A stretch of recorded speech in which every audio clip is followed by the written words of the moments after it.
welcome to the latest edition of Insight, our customer newsletter at Aegis. This time our focus is on customer experience, or CX as we call it, as a differentiator in an otherwise crowded market space where even product innovation is short-lived. Up on the show, Chris Luxford with his take on customer experience. Former Forrester analyst and customer experience transformist Bruce Temkin's valuable insights on customer experience management. Case study in focus, Australian public transport organisation, the erstwhile Metlink and now Victoria Transport and its partnership with Aegis. And catch the latest industry news and Aegis updates in the bus section. First up, joining us is Chris Luxford with his take on customer experience. Over to you, Chris. Thanks, Tahina, for the opportunity to share with our clients today our thoughts around the customer experience and why it's important moving forward. Our view is very simple, that if you look at most organisations, the biggest challenge they have is competing in the marketplace. Differentiation for them today has to come from a variety of areas. First of all, they must continue to focus on product differentiation. It's something they'll need to continue to invest in and work on as an organisation. They'll also need to look at price differentiation. How do they continue to innovate in their value chains, in their supply chains, to continually drive a price that is acceptable to the marketplace? However, product and price don't provide sustainable differentiation. They might have the best product today, but they won't have it forever. And they also might have the lowest price today, but again, they won't be the lowest price forever. Companies continue to leapfrog each other in terms of both product and price innovation. We contend, however, that customer experience is the new battleground for sustainable differentiation. And by that we mean genuine sustainable differentiation, where an organisation has the opportunity to take the customer experience to a level that their competitors are either unwilling or incapable of matching in the marketplace. But innovation in the customer experience requires a great deal of change. And one of the biggest areas it requires is a change in the business model. It requires a change in the thinking around how an organisation will go to market, how it interacts with its customers, how it shifts the way that it partners with its suppliers, both pre-sale and post-sale of their products and services in the marketplace. Quite simply, experience is about having a really deep understanding of what are your customers' expectations and what's the level of engagement that you provide. But it is about thinking about it across the entire customer life cycle. Quite often when we hear organisations talk about the customer experience, in fact what they're talking about is the experience post-sale. It's in the service element of servicing a customer once they've actually made a purchase of that company's products or services. The problem with just focusing on the service element is that quite often you may actually lose a sale because of the experience that a customer gets in the sales arena, whether they're a suspect or a prospect, and how you engage with that organisation, that person, whether it's a B2B or a B2C sale, throughout that cycle. So it is looking right across the customer life cycle, from suspect through prospect, through them being a customer, and ultimately an alumni where they're no longer your customer. And what are all of the experience opportunities that take place, or what we call moments of truth. It's understanding those moments of truth and analysing what can be done to ensure that that moment of truth is a really outstanding, astonishing, delightful moment of truth, one that exceeds the expectations of that particular customer in that particular stage of the life cycle that they have with your organisation. Most importantly, radical innovation in this space is about shifting from reactive to proactive. Today, most organisations, whether it be in the sales process or the service process, wait for a customer to engage them. They wait for somebody to ring them up, they wait for somebody to hit their website, they wait for somebody to post a quote or a issue on social media, and then they react to that. Now that's not delivering a great customer experience. Sure, it's great, it's delivering a good reactive customer experience, but the better organisations are looking at how they shift to proactive engagement. How do they predict those moments of truth? And how do they engage with customers in a way that exceeds the expectation of the customer by engaging proactively before the customer has to initiate that contact?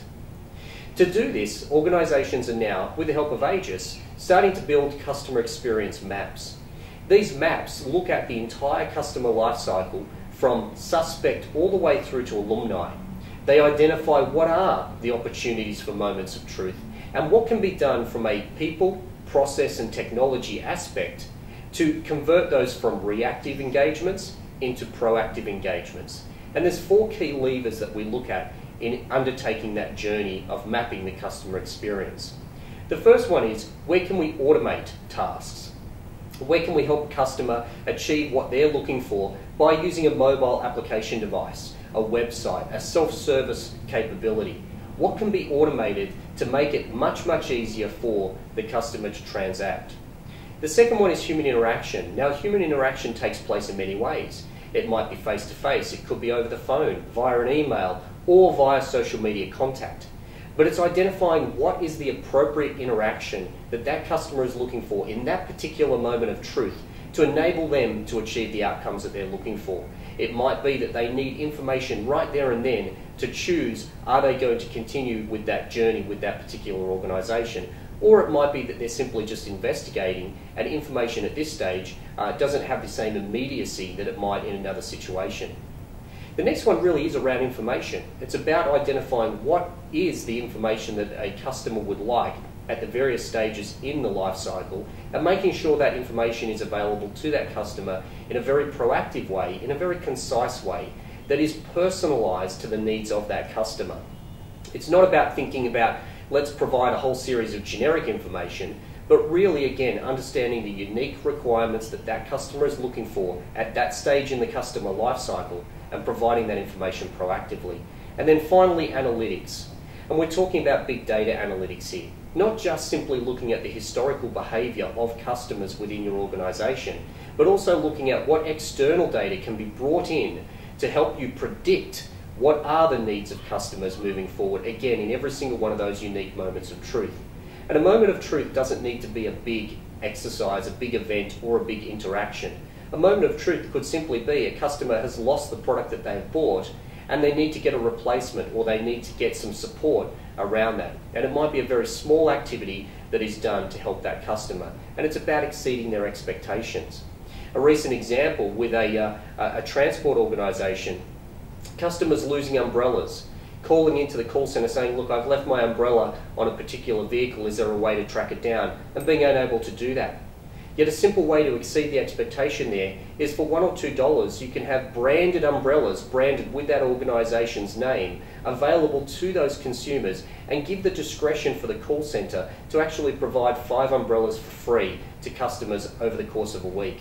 So those customers who do lose their umbrella, it's great. Instead of us being unable to tell you where that umbrella is, in fact, what we'd like to do is send you one of our umbrellas free of charge as a way of saying thank you for your patronage on our particular environment. It's those simple things that you can look at to really exceed the expectations of a customer. Now, a lot of this is going to require not only inside-out thinking, what is it's going on inside of your organisation that you can use to help shift the customer experience, but also a lot of outside-in thinking. Your customers know what they want, and the people that work with your customers know what they want. Your partners can bring a lot of insight and a lot of thought to what are the things that you can do to move to this greater customer experience and deliver against or exceed the expectations of your customers. So as you think about the customer experience and as you think about how you can differentiate in your marketplace, we would encourage you to think about not just what the customer experience means from your perspective, but also think about what are your customer experience journeys that take place from suspect through to alumni. What are the moments of truth, and how can you move those moments of truth from reactive engagement to proactive engagement to exceed the expectations of your customers? Thank you very much for the opportunity to share our insights, and good luck with your businesses. Now it's time for some insights on customer experience management. We are talking about Bruce Temkin's views. He, of course, is the former Forrester analyst and customer experience management transformist of sorts. Bruce Temkins is of the view, and I quote, "While great customer experience probably won't convince many customers to buy subpar products or services, it will get them to actively consider doing business with you. So companies need to build the competencies to listen and to react to the needs of their customers, no matter how good their products are. He also goes on to say, with many companies trying to gain insights from the voice of the customer, it's critical for contact centers and outsourcers to tap into the wealth of insights from their contacts. This will mean a significant increase in voice and text analytics. Aegis and Public Transport Victoria's partnership, the erstwhile Mettling of course, is all about creating a better consumer experience. Here's the case in focus. So who is Public Transport Victoria? Public Transport Victoria, or PTV, runs public transport networks. It buys buses and trains, schedules times and repairs damage to train tracks. The company receives approximately 1.4 million calls annually from its customers inquiring about fares, services and ticketing. The challenge for the case in point. Public Transport Victoria needed a partner who could flexibly handle the varying call volume, which could swing due to unexpected disruptions to transport services, special events and peak and off-peak usage.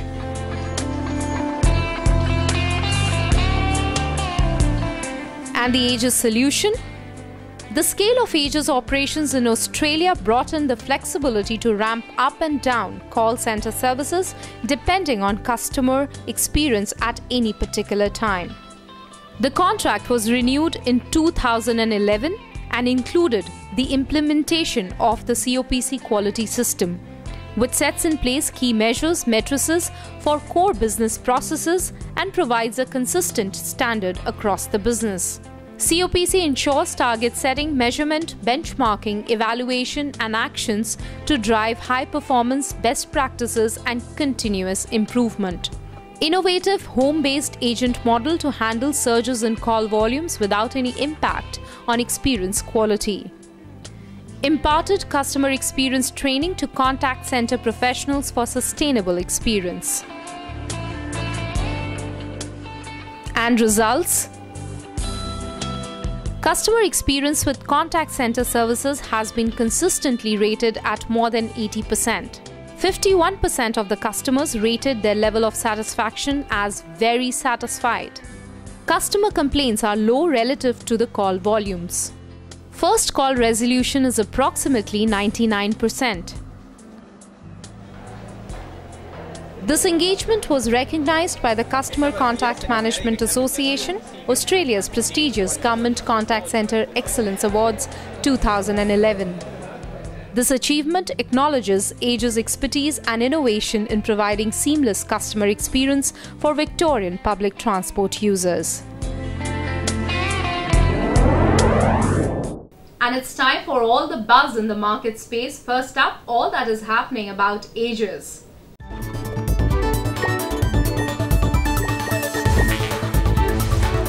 Aegis redefines technology, forays into business intelligence services by launching Aegis Spy.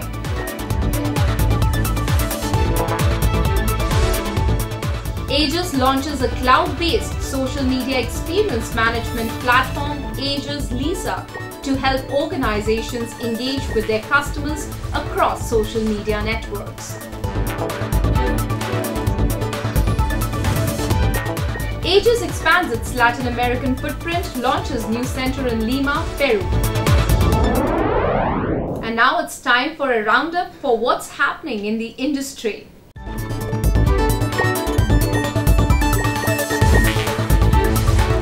India's BPO players seeing more traction overseas, says Gartner.